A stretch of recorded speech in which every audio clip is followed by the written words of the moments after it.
So you're gonna show where you stretch all those people? So you're gonna show us the dungeon? I might try to show a move or two. Yeah. I'll take some moves, sir. Do you feel that? Oh, yes, sir. I don't feel my arms, sir. I can feel it.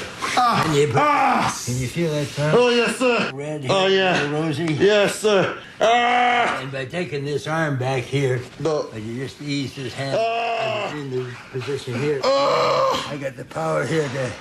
Stop it, sir. Stop. You're listening to Hart Beat Radio.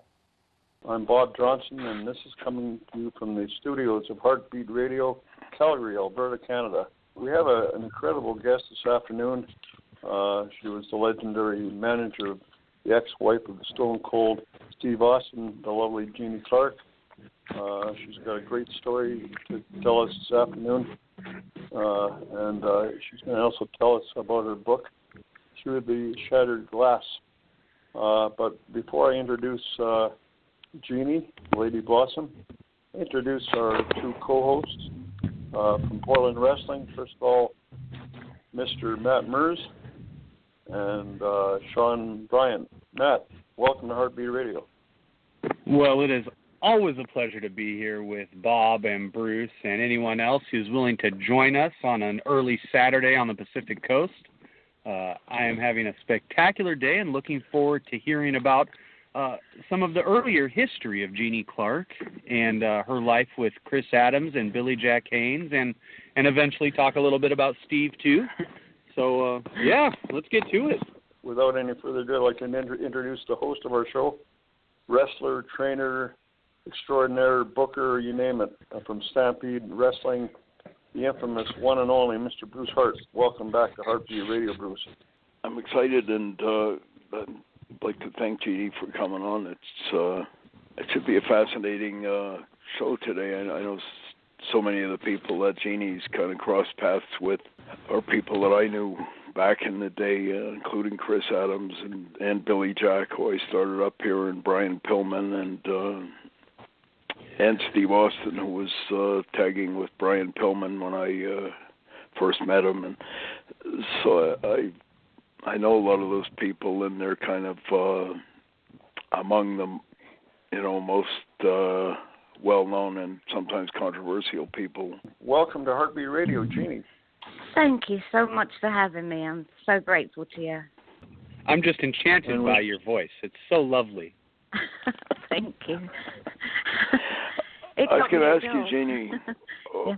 Bruce here, what's the implications of the title? I was intrigued with Through the Shattered Glass. I assume that's... Well, actually, that title was put to me by one of my co-authors, Bradley Craig.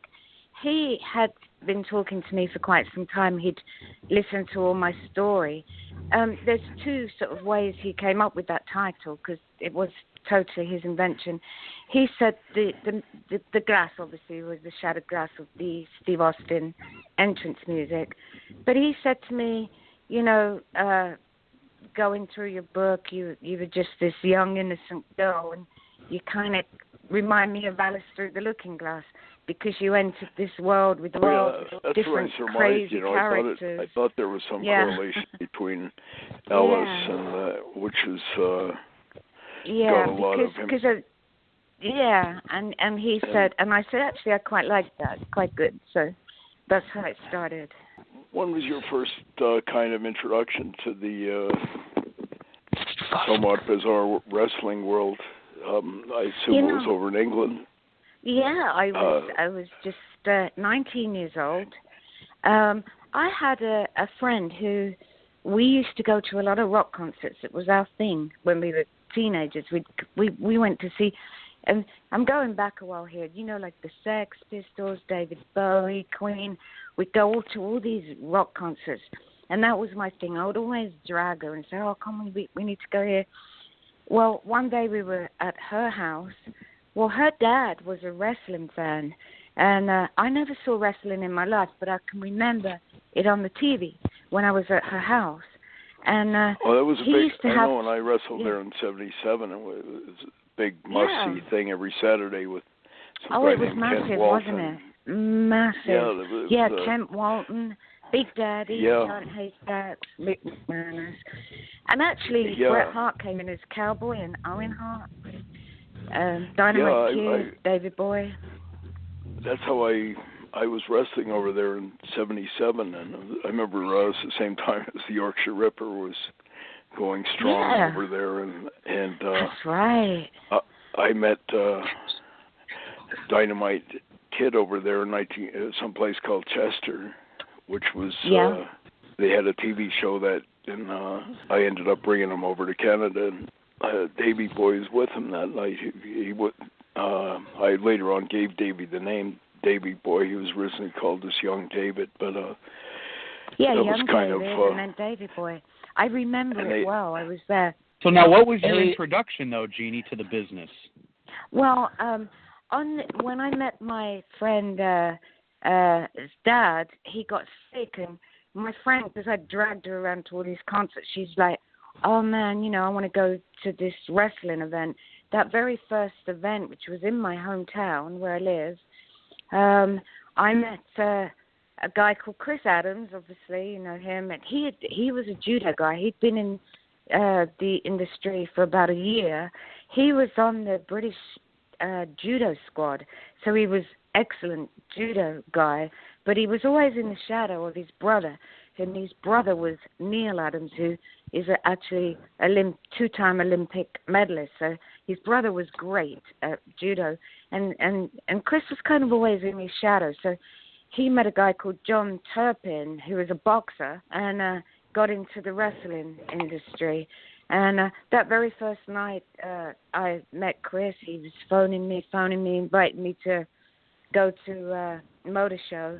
And we started dating. And then a little bit later, Chris came up with an idea. He said, I think this would be a bit of a novelty because they had these kind of boxing kind of rounds, like you were just saying, where in between the rounds, as in like boxing, you would have somebody come in and give you the water and a towel, and he said, oh, if we had a girl do it, it might be kind of something different.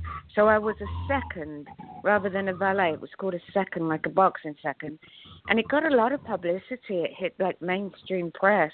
So Chris and I were kind of like this little glamour couple, because he was really good looking, guy, 23 years old. I was 19. And we started traveling all the halls of the world of sport, the UK, and that's obviously where I met Dynamite, Davey, and Rocco, and Marty Jones, all the sort of big names back then. But that was my introduction, so I traveled all around until Chris met a guy called Yasu Fuji, who was a Japanese wrestler, also in martial arts.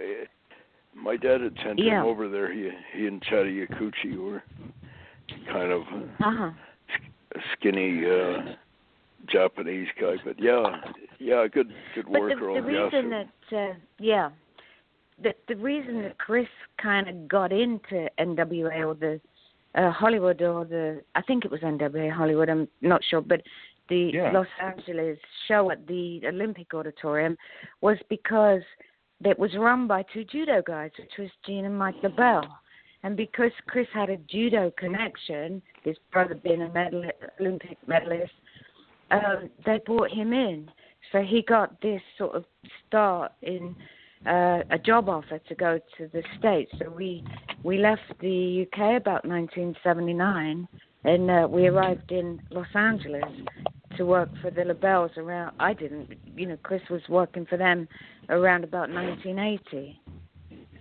And then he was also coming up into the Pacific Northwest of Portland to wrestle for the Owen family, I also recall from back then.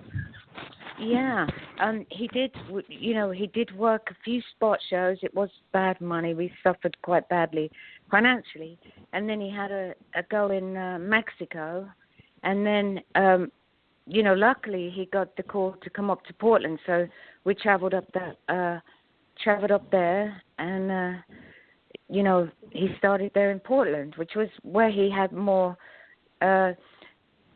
work. Like, because they had the Eugene, Salem, I'm going off of memory here, Portland, and every, there was like 4 or 5 nights work there. Yeah. Was old Roddy there then, or No, I didn't. I know Roddy Piper. I think Roddy Martel. I think Piper had made his way down to not Florida. Atlanta, but the Carolinas by then. Mid-Atlantic. Do you know, I was watching Roddy on the Legends show, and he's somebody I never met, and I'm so sad because he seems so cool. You know, just somebody I regret not meeting. Who were some of the main workers in Portland at that time, Jeanie?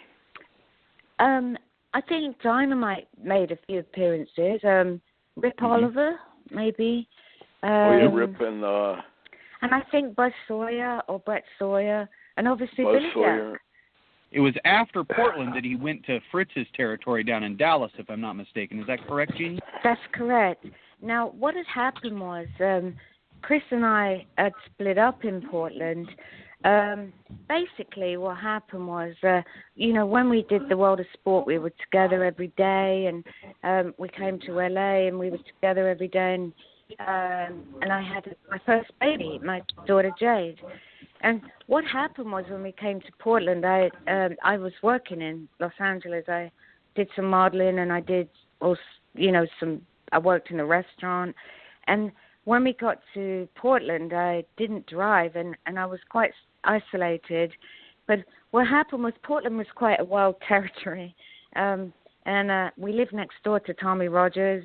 And basically, Chris, he's a good-looking guy, 24 years old, and that's the first time I noticed that he got a huge amount of female attention.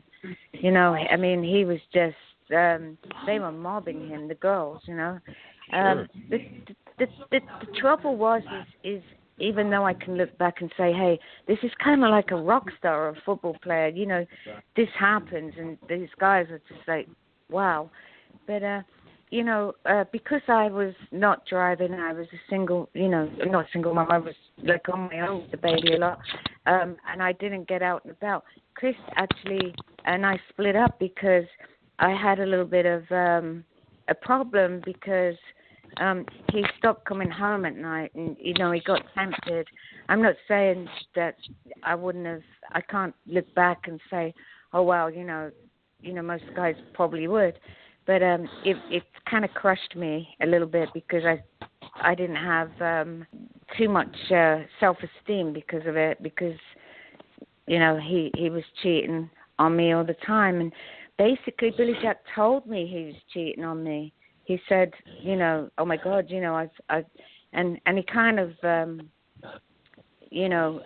told me what was going on, and it ended up splitting Chris and I up. And Billy was like, well, you can stay in the States. And he ended up saying, I'll marry you. And bearing in mind, I was very, very young and quite naive at the time. And I didn't really have any options. I could have either gone back to England if I had the money, which I didn't, to get a flight back to the UK.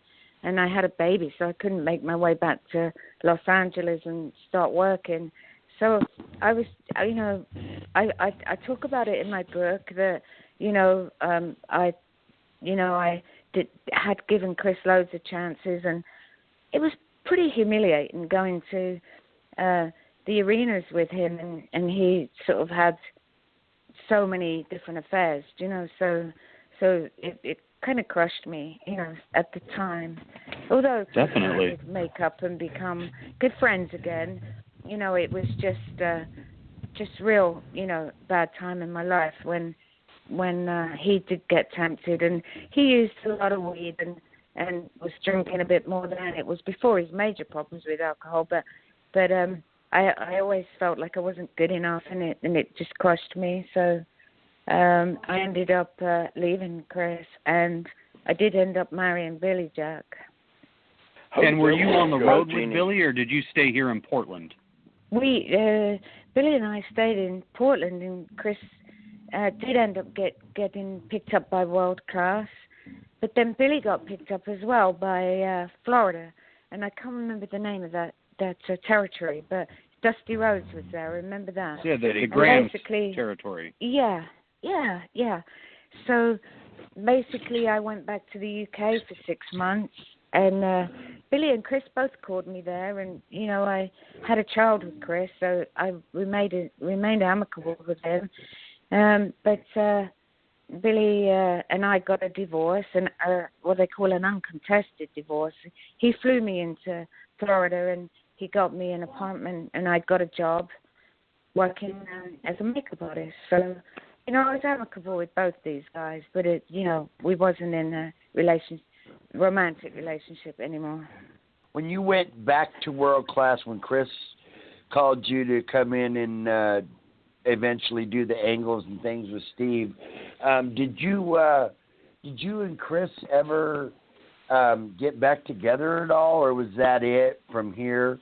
Did you guys just become friends after that? Yeah. To be honest, Chris and I actually remained really close friends, but not romantically. Chris phoned me up when I was in Florida and I was working as a makeup artist, and Billy had secured me an apartment. And he said, do you know what? He said, I have an idea for an angle. This angle was maybe 3 years prior, but he wanted to do it with Gino Hernandez. And at that first phone call, I was a bit apprehensive because I thought, I've got a normal job. I was working for Estee Lauder and in a department store, and I got my own apartment, and I wasn't sure if I wanted to up and go to Dallas at that time. And they put in my baby doll, who's a beautiful, lovely lady. I just love her. And then 1986, Chris said, I really miss Jade, our daughter Jade. And I said, okay, and I ended up moving to Dallas, and we were still thinking about the angle with Gino. I got there about 3 months before Gino died, so that obviously didn't happen. And the next time Chris phoned me about this angle, he said, oh man, I've got this wrestling school. He said, I don't see too much potential in a lot of the students that are coming in. He said, but there's one guy who I think I want to do this angle that I wanted to do with Gino. His name's Steve Williams. He's a football player from Denton. And I think that he's got a little potential to be good for this angle. And I said, okay, yeah, let's do it. So that was Steve Williams at the time. And obviously Steve went on to great success. But can you tell me a little bit about that initial feud, and what was your first take on Steve Austin when you met him? Well, I was really good friends with Chris's wife, Tony. We clicked. It was really good because there was no more sort of romantic feelings between Chris and I, but we actually made really good friends. And he introduced me to Tony, and we would go out shopping and having dinner, and everything was great between the three of us. And we spent Christmases together and everything. And the day of the angle was to start. He said Jerry Jarrett had given it the go-ahead. And I arrived at the Sportatorium, and Tony said, come on, I'll introduce you to Steve. And I was like, hi, Steve, I'm Jeanie, like that. And he was like, yeah, hey. And he turned around and he walked off, and I was like, oh, my God, Tony, are you sure he's okay with this? Because I was thinking, oh, my God, he doesn't want to be with a girl. He's not too happy with, being put into, like, a angle with us. And so the very first meeting, I was kind of like, oh, my God, doesn't seem too happy about it. But as we started to meet on a Friday night and Saturday when they did the tapings at the Sportatorium, because it was only a Friday and a night and a Saturday morning that I had to work, and he and I would discuss what we're going to go do, and we were such bad heels, we come up with such bad stuff, or Chris did actually, that we found it quite humorous, some of the stuff that we said, and we started to warm to each other. We had a bit of a laugh, sometimes we're caught on camera laughing, because he was kind of green and I just started. And when we would do these interviews, we sometimes have a hard time keeping a straight face. And we warmed up.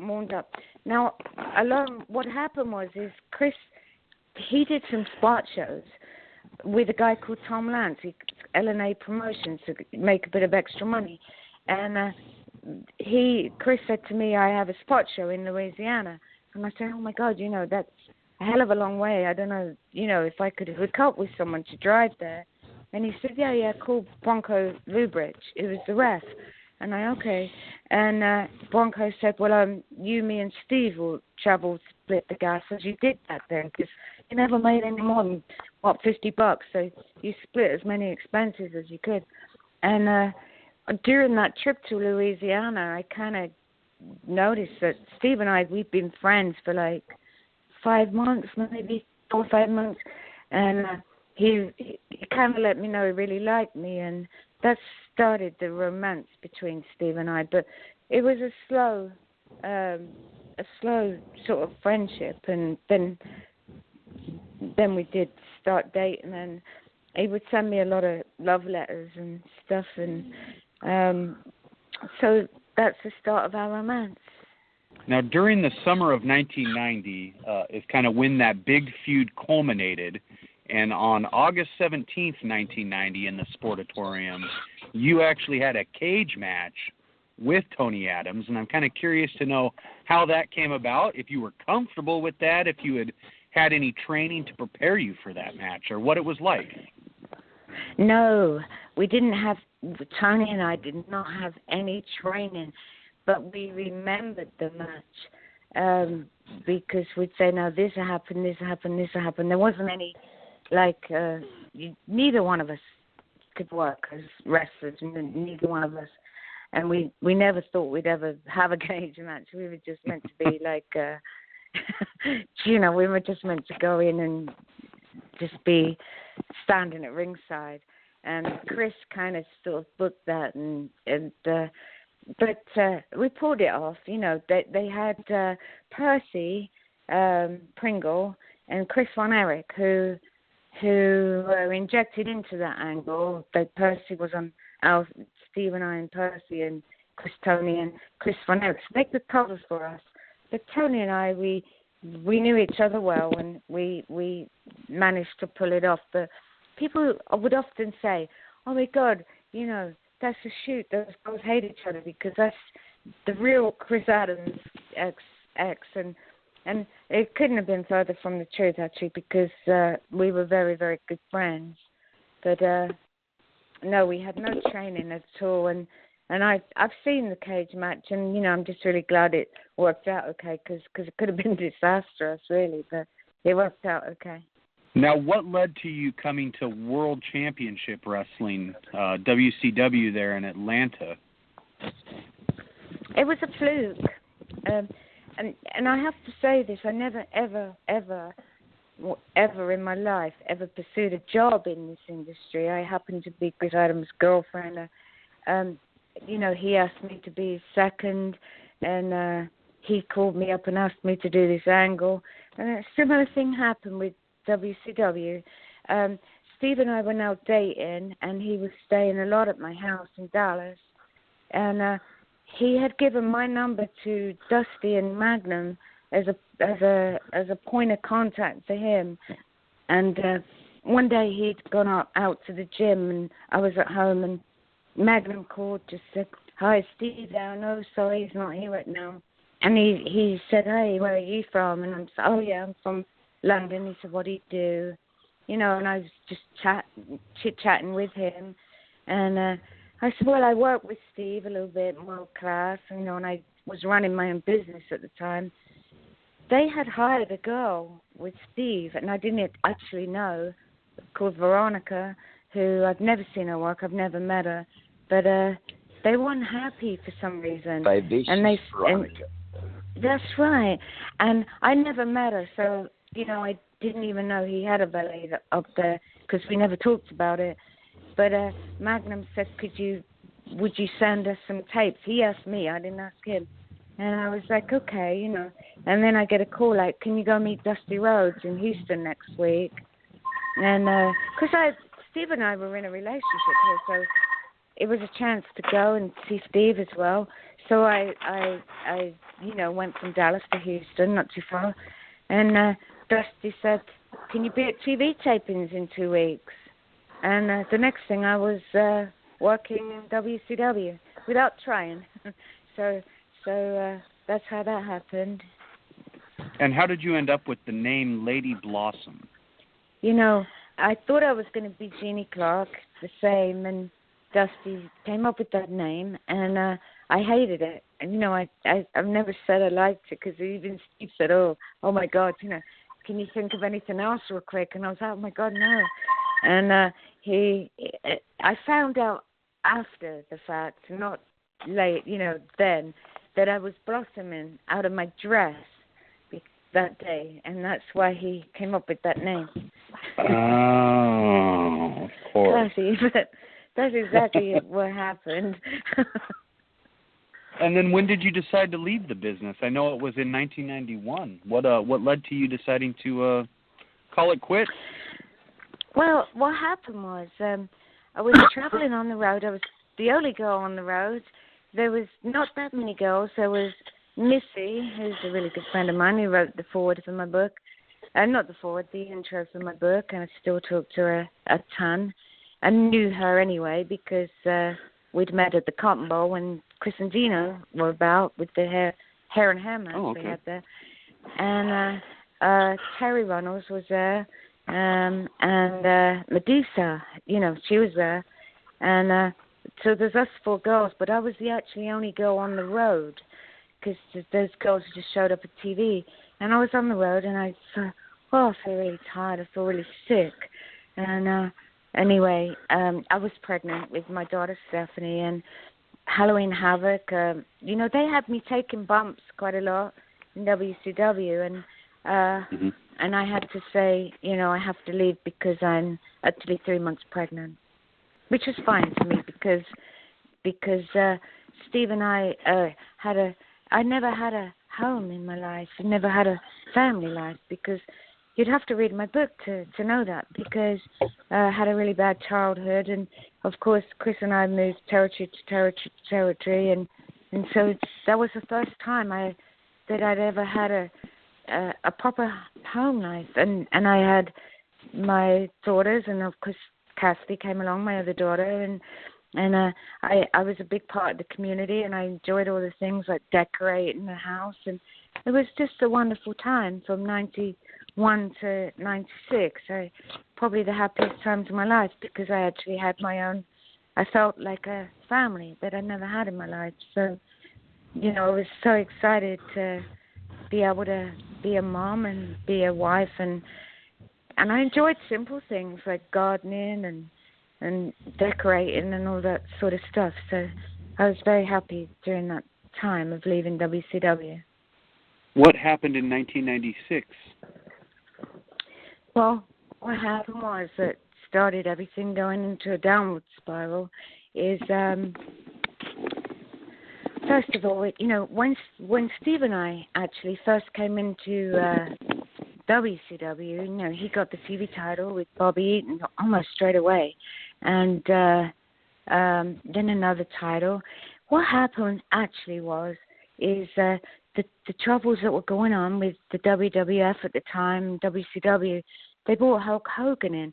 Now, Hulk Hogan, he brought a lot of his friends in who he trusted. Hacksaw, Jim Duggan was one, a few of the guys that he knew would work with him. The WCW guys were a bit resentful of this, and Steve was one of the main ones, because he didn't want to be doing jobs after, being given titles. And he got an injury in Japan. He wasn't too happy to come back from, if I'm honest. And what happened was Eric Bischoff ended up firing Steve. And he went on to do some absolutely brilliant, if I say so myself, interviews with ECW, with Paul Heyman, which, did where we dressed as Hulk Hogan and Bischoff, and they were great interviews. And then basically he got picked up by Vince, and he came home, and we had at that time a combination of things happen. I was 8 months pregnant, and I was older. I was 37, so I wasn't like a really young pregnant lady at the time. We had a tax audit, which drained us of our finances. And Steve said, I want to move back to Texas. Now, he had some resentments about WCW. So this home that I loved so much, I was part of the community. I had a lot of friends. He said, we're leaving. And because I was pregnant and busy doing the tax audit, which I was happy because he was really busy on the road, packing at 8 months pregnant, it's kind of spiraled me into a bit of a depression. And then Cassidy was born, and postnatal depression just really hit me bad. And we actually had to move into a rented house in a place that him and his mom picked out, with Bernie, Texas. And I didn't think it was a really good time to move, just me being, and basically I loved where I was living, so, but I understood that he didn't like his WCW connections in Atlanta. And we moved, and we had to move in a rental house, and we didn't have the money because of the tax audit. Vince McMahon actually Steve was on a call to Vince McMahon, and he said, hey, can you buy me a house? And I was sitting right next to him when he said it, and Vince said, how much of that firewater have you been drinking now, Steve?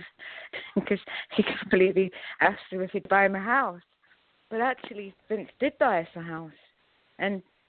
But what happened was Steve went out to look at the house without me, because I was now, a mom, just new mom, with 3-month-old baby, and 4-year-old and an 11-year-old. And his mother, Steve's mother, came down, and they picked out the house. And I was like, oh, my God, I hate the house. Steve hated it, too. But he was gone on the road all the time. And it was kind of like a house that was the last house on the left of a really rural road. and I didn't fit into the community too well for some reason. I was very depressed. And I had 3 kids. And at this time, Steve was massive. He was now doing Regis and Kathy Lee. He was doing Rolling Stone. He had his own CD. He was massive, massive. So when he came home, he was like, oh, my God, I need to go hunting. I need to go drink some beers with my friends. So I was sitting there so lonely. Loneliness would be probably the word I would use. I was so lonely and waiting for Steve to come home so we could spend time together. But Steve was already burned out because he was doing so much, carrying WWE at the time. And, that I can remember the Owen Hart incident happening around that time too. And Steve wanted to unwind, so he would go to the woods and shoot guns and stuff. And I wasn't a hunter myself, but I kind of felt on the back burner, if that's the only way I could say it. I'm not saying it's anyone's fault, but I start picking up, go to the doctor, I'm so depressed. So here comes the drugs into the thing where here's something to help you sleep, here's something, and there's a little GHB on the side, and there's a little Soma here, and there's a Xanax here, and and the next thing, I'm a full-blown drug addict. Awful. Yeah. Yeah, this is Bob, and you're listening to Hart Beat Radio live from Calgary, Alberta, Canada. And joining us today, right from England, is the British historian, Mr. Bradley Craig, who co-authored this book, Through the Shattered Glass. Thank you very much. It's a pleasure to be on the show. And he's Scottish, not English. There was. Yeah. You'd get a lot of heat from that north of the border. Jeanie, having been around all that, you were just starting to allude to it, the whole drug thing. I know from my own experience with Pillman and all like that. Was that pretty prevalent around, like, say, WCW or later on WWE when you were in there? I didn't actually work in WWE. Obviously I went to a lot of the big shows as Steve's wife, WrestleMania, and stuff. But yes, there was 2 or 3 doctors. I won't name them, but there were 2 or 3 doctors that always were at the shows who were referred to as marked doctors, and you'd give them autographs and give them a little fuss and everything. We could leave the arenas with a script for Vicodin, a script for Xanax, a script for, and I'm not talking like a little $20 bottle. I'm talking about 1,000 pills in a bottle. So there was a lot going on. Yeah. There was an old quack doctor up here in Calgary, and whenever the WWE was in town, if you were an autograph seeker, you could go in there and probably get every autograph, and they'd all visit this guy he seemed like a complete quack, but I heard there was 3 or 4 others, one in New York, Zahorian, I think was his name, and then I heard there was another one in L.A. and another guy down in Atlanta that was later on, I think, involved with Chris Benoit and some of them later on. But yeah, there was a guy too. His name was Dr. Ergel, and he was in Irving, Texas, and he was giving Chris so many drugs. It was always Percodans and Percocets and Somas and Xanax and uppers and downers. Basically, you just asked. You just said, I want this, and you would get the script. It was that simple. Yeah. Now, Jeanie, I wanted to ask you to kind of do a little research on your career. I watched the movie that Mickey Grant made, Gentleman's Choice, the Chris Adams story. And looking back on Chris's life, are you surprised that he's dead? Are you surprised with the way he's dead? Not for the last few years of his life, no. When we met in England, he was just a young, guy, judo guy, just cute, just cool. He liked a couple of drinks, always. But the drugs started in Portland, and the GHB, was available in the health store. It wasn't illegal when a lot of the guys were getting on it. You could buy it, and then Chris, was using that in excesses, and basically, when World Class ended, he was making good money with the Von Erichs, and then he was being jobbed really bad with WCW when he went back there, and I asked him about it. He said he hated it, but he needed the money. And then the girl died, Linda, who then they came back and accused him of manslaughter, and everything just went really, really downhill for Chris. And he had a lot of problems with alcohol and violence. He had hurt a guy in Israel, and he headbutted a pilot, and nobody wanted to touch him because he was quite a unpredictable person. Mickey Grant kind of did a good job with that, really, because that's probably the best way you could ever describe it. Is he's straight, he's a lovely guy, he's funny, great sense of humor. Have a drink and you piss him off and watch out, because he was a trained fighter as well, so you didn't really want to mess with him, Now, hey, Jeanie, I want to go back to Dallas area for a minute. You said you came in towards the end of Gino's time there before he died and stuff. Can you give us the insight on the story that you wrote in your book about the end of Gino's time? Gino was my next door neighbor. Chris had secured me an apartment where he lived with Tony. Like I said, Tony and I were good friends, and I lived next door to Gino. I saw him all the time, and Gino and I had gone out after the Cotton Bowl show, which was the hair and hair match. There was about 15,000 people there. It was a massive show, and he was like really high on something, and we'd gone out to a club, and he'd told me to take this and take that, and we, it was the first time I'd kind of been exposed to some of the crazy Gino Hernandez. He was driving his car about 100 miles an hour, but I liked Gino a lot, and I knew him well, and just the week before he died, I had gone out with Gino to a nightclub that it was an exclusive kind of club, and we had used cocaine. I'm not proud of it, but I'm honest about it. And I saw Gino get extremely paranoid, and the week before he died, he frightened me quite a bit. I wrote about it quite a bit in my book. The night before he died, I saw Gino, and he had said he was going out to this club, and to stop by in the morning. I was knocking on his doors, no answer. I saw his porch was not really well lit, but he'd come home about 2 in the morning. I lived next door, so I could see when he came and went. And I was knocking on the door, and I went up to my friend Vicky, and I said, I think something's wrong with him. But there's a part of me that knew he had a cocaine problem, and I was like, if I call somebody, he'd get really mad if he's sleeping.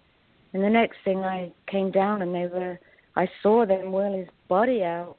It was so traumatic on me that it took me 6 months to function properly. I can feel it even now talking to you. That was just one of the saddest days of my life. I went to his funeral, and I just was numb from it. Were you around Brian Pillman when he was starting to unravel or starting to yeah. Up till the last 3-4 months that he was alive, Pillman used to call me every few weeks, and he was his wife at that time, Melanie, and they would have these weird conversations, and she would call me up and say, could you talk to Brian? He's got some serious drug problems, and then Brian would get on the phone. He'd had a surgery of some kind where they had an IV in his hand, where he'd actually got a needle in his hand, and he was wearing it all the time, and he was, self-medicating with it. I remember him walking across the road and stumbling all over with cars, like, nearly hitting him, and I couldn't believe that nobody, was doing anything about it. Obviously I wasn't working with him when he died, but, I did know Melanie, and I talked to Melanie as well, and, I remember Brian and Melanie came over to our house in Atlanta, and I remember she had just found out she was pregnant, and the saddest thing is he died when she was like 7-8 months pregnant, and he never got to see the child. Yeah. I remember I was teaching school on a Friday afternoon. I got home from school, and my wife told me that Brian had called from, at that time they didn't have cell phones so much, but from the Sky phone on the airplane flying into Minneapolis, and I asked her what he wanted, and she said it just sounded like he was desperately needing to talk to somebody, and she told me that he spoke for about 2 hours about, what was the weather like up here in Calgary or whatever, and I think it was the next day my brother Owen called me up from TV taping and said they had found Brian dead in his hotel room in Minneapolis. I know, yeah. And Steve took that one quite bad. He really did. Yeah, and I flew down for the funeral. I was told that Steve was going to be there, and about half an hour before we left for the funeral, he sent a fax and said something about just said some things came up. Sorry, I can't make it. Really? I don't remember that. I remember that with Owen's funeral, though. Yeah, he was one of the few main people that was involved with both Owen and Brian that I never saw it at either funeral, I know. For whatever reason. I know he didn't want to go to Owen's funeral. I mean, I think he had a bit of a resentment, but I don't know why, really.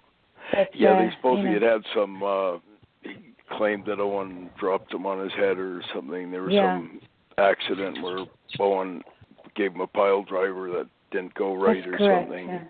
Yeah. And then Brian, he seemed to be, I remember he would mention you and Steve, as being among his dearest friends and all like that, And he was kind of an enigmatic type guy too, Brian. Yeah. I think he had a lot of. I think his own life was kind of unraveling because his wife preceding, I think her name was Rochelle, had shot herself while talking to him on the phone on some chaotic thing like that. There's a lot of stuff, but I've been told you've been lobbying, and I consider it something that needs to be done a lot more for a lot better drug and wellness program in WWE. And have you had any success getting through to those people? Or I've said it for a long time that it seems to be pretty, unless it's a Chris Benoit thing where everyone, they couldn't sweep it under the carpet or, couldn't ignore it or whatever. It's almost been an epidemic of wrestlers that are, falling by the wayside. I think that was the main reason about our book. Brad, are you there? Yes, I am. Yes. When Jeanie spoke to me originally, one of the first things she made clear was the fact that she wanted to kind of set the record straight, and that there had been a problem with wrestler fatalities due to the abuse of drugs, and that all of the guys that were no longer around to tell the story needed a voice, and that Jeanie really wanted to use her life journey as that voice to speak on the behalf of the people who had been taken. I think it needs to be amplified or stated loud and clear. I think all too often, and I think it's still that way today. You have the supposed wellness program and all this other stuff, but from what I can see and from what I know, and I've been around it unfortunately with Davey Boy and Pillman and Benoit, and so I'm acutely aware of it, but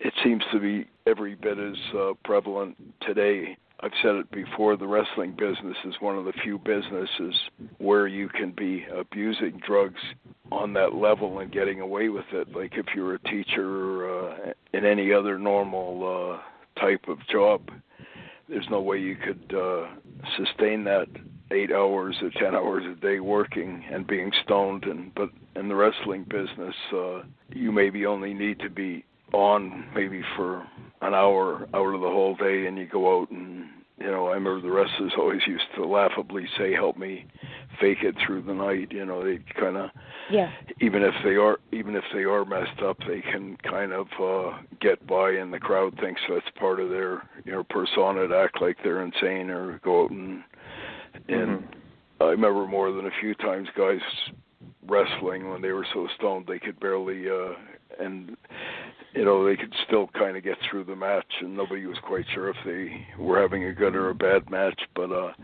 that seemed to be conducive to it. Either nobody says anything or these guys are sort of taking downers to get to sleep and uppers to get up and all this other, and I think after a while they almost become accustomed. I've been told that by different guys that are in the WWE when these guys, after they die, then they go, "Geez, I didn't know he was, I didn't know he was messed up." You almost become used to seeing them in this dysfunctional state so much that you almost take it for granted and think, "Oh, he's." I often wonder too if Steve, when I became a full-on addict, obviously an addict is kind of secretive to the extent they are increasing their dose because you become tolerant to it and you need more and more. But I was definitely increasing the dose, and for some reason you can make up to appear sort of normal, and then you don't know how bad the person's addiction is. Is there any advice you would have? I can say that when you are an addict, you are sort of in denial that you do make up excuses, and and it's progressive because the more you take, the more you want. The tolerance gets high, so you want and that's something part of the tragedy. And I would have said, if anybody had asked me around 1990, I was really happy as a family. Would I have ever taken heroin or crack cocaine or things like this. No, of course I wouldn't. But what happens is you get more and more and more tolerant, and so therefore you're only taking stuff to feel normal. You're not getting anything out of it. So as you get more into it, you will sort of give some kind of okay, I might try that. That might be okay. And then my life had actually become unmanageable for the last 15 months before I went into rehab, because I think I was a functioning addict. I thought I was hiding it from everyone. I probably wasn't, but I thought I was. And I was, year did you instead go of 2 Valium, I'd take 5 Valium. When did you go into rehab, Jeanie? I went into rehab in February, nearly 3 years ago. Basically, I'm ashamed of this story, by the way, but I am honest about it, because why not tell it how it is? Because if you're not going to tell it how it is, then people aren't going to know how horrific addiction is. I went through suicide attempts and everything, and I've written about those in my book. But it's a horrible way to live. And basically, I actually found it hard to confess to it, because saying, like I say, you're in denial. You think, I get away with it, and I can lie about this, and I can pretend about this. But my life has become unmanageable to the point where I didn't pay my bills. I didn't clean my house. I found it difficult to go shopping for my food. Bearing in mind, I'm the mom here of 2 absolutely beautiful daughters, and I'm hiring help. Can you come clean my house? I'll give you 50 quid and blah, blah, blah. And in the end, it was Christmas, the time that me and my daughters had so much love and as a family. And on this Christmas, I couldn't cook. I couldn't eat, and I certainly didn't enjoy, except all I wanted to do is stay in my room on my own. And so I said, I can't do this anymore. I caught a glimpse of myself in the mirror, and that's kind of a bad thing, because every once in a while I caught a reflection, and I didn't notice that person who I saw in the mirror, and I was like, oh my God, that's me. And I opened the door in my daughter's bedroom, and I said, I need help, I'm a drug addict. Those words were the hardest words I could have ever said. They cried, I cried, but I needed to say, please help me. And they called up a rehab. The next day they picked me up. I was in there 6 months.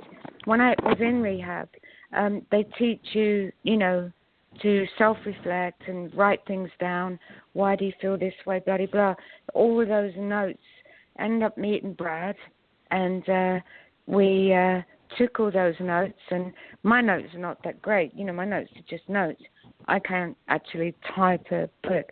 So he called me up. He took so much time asking questions, and it was all therapy for me. I'm 3 years clean, and then that's the reason of my book. Sometimes I think people think, oh my God, it's just about Steve Austin, but actually he's just a small character in the book. Do you think, Brad? Yes, absolutely. And if you actually think of the title, the reason we picked the title Through the Shattered Glass was because we wanted people to look beyond Steve. It was about going through the whole myth of what is Stone Cold Steve Austin. It's not Steve Austin's story. It's Jeanie's story, very much so. And that was why we came up with the title. And it actually has a double meaning, because not only are we wanting people to look beyond Steve and see Jeanie for who she is, but if you actually look at Jeanie's journey, from her beginning in the world of sport, joint promotions era of wrestling, right through to her beginnings in WCW, Jeanie was never someone actually who pursued a career in professional wrestling. She just kind of fell into it at various junctions of her life.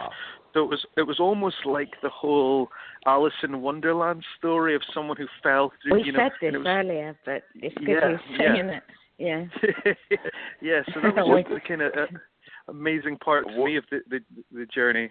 The thing about addiction is you're not going to win, because you'll end up in jail, which I did, by the way.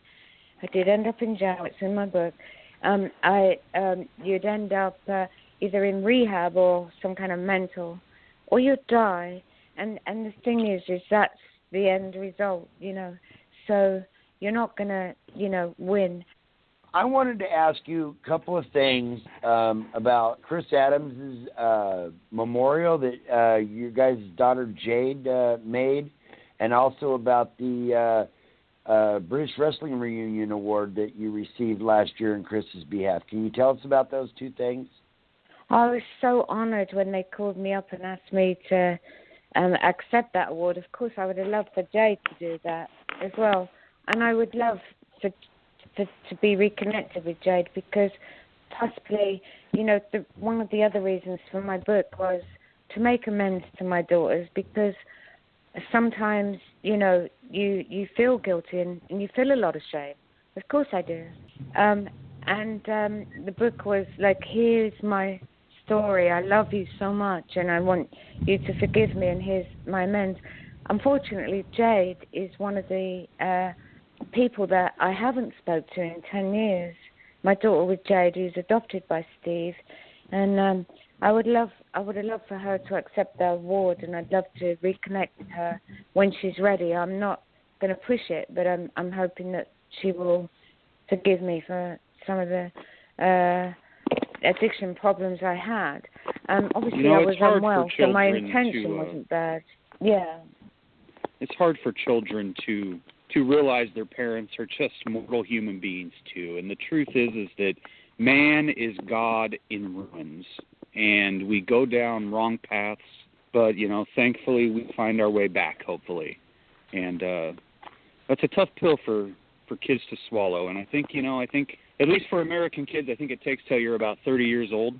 You start to realize, like, oh, okay, yeah, my parents were just people. Oh, my gosh, my mom, she did just have, a kid at 23. And, geez, I was an idiot when I was 23. I couldn't imagine what my parents must have had to deal with the responsibility of a child. Yeah. And I think, but I love all my I hope that very happens much. for you. And I didn't expect anyone to really read my book.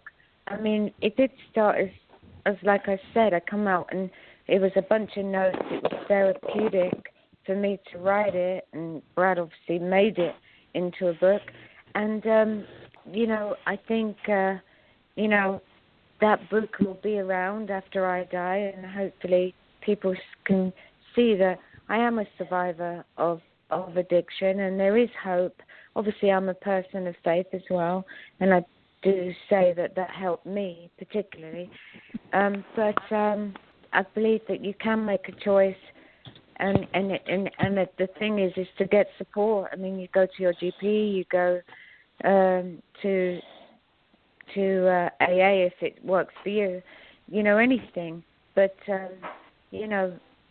I think when you can hold your hand up and say, I'm an addict, I have a problem, that it's not shameful, it's just the way it is, and people have to sort of allow you to express yourself, and you can move on from digging and hopefully turn it around, because I've done quite a few conventions since my book's out, and if anybody wants to ever talk to me about help for getting off addiction, I'd be more than happy to talk to them.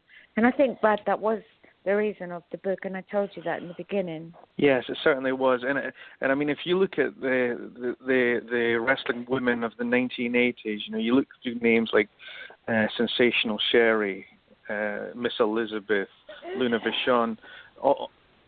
There's a list that goes on and on of wrestling valleys that passed away, and Jeanie is very much the sole survivor from, or one of the few survivors from that era. So it was important to document that part of history, because if that issue goes away and it gets forgotten about, then nobody learns that lesson that Jeanie was wanting to espouse. And I think that was important to get that documented on paper, so that it's a lasting document that people, even in 30 years from now, can learn that was a shameful era of recreational abuse, and we can move on from there. Did you know any of those girls, Jeanie, or were you interactive with China or Luna or Elizabeth or any of them?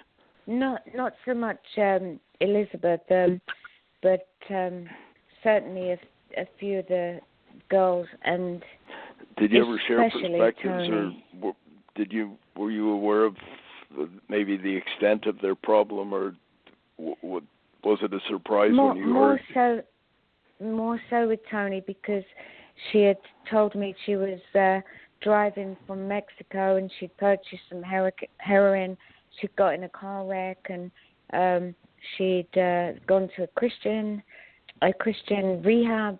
She got better, she got married, but she got back on drugs, and then she was calling me that she was on oxycodone, and obviously I was in England and she was in Louisiana, and the next thing I heard, she died, and I mean, what a beautiful girl she was. And Tony Collins I met, who was married to Chris Adams, was absolutely gorgeous, very, very energetic woman, and I just couldn't believe it. That probably was the last straw for me as well. It was sort of the beginning of me, saying, I'm going to die as well. I definitely will be on the list of people that would die. So I'm just so blessed that I'm here, and I hope my book just shines a light to somebody that if I can survive it, and you won't realize the extent of the horror of my addiction. It was really bad, that somebody can see that there is a possibility of getting off of drugs and recovering, as I have. And although Jeanie's been very kind of light in this interview, there are some very dark moments in her story. I mean, this is a girl who held one of the guns that was in her house up to her head, and it was just through just through fate that there were the gun just would not function, and there were no bullets that would come out of the barrel. But Jeanie actually was at the peak of trying to commit suicide, and that was the depth she was at. Jeanie, where can our fans of Hart Beat Radio here, where can they get your book? My book is available on Amazon.com in the US, or Amazon.co.uk in the UK, and or they can send me a message on Facebook. I'll be happy to sign a book and mail it out myself.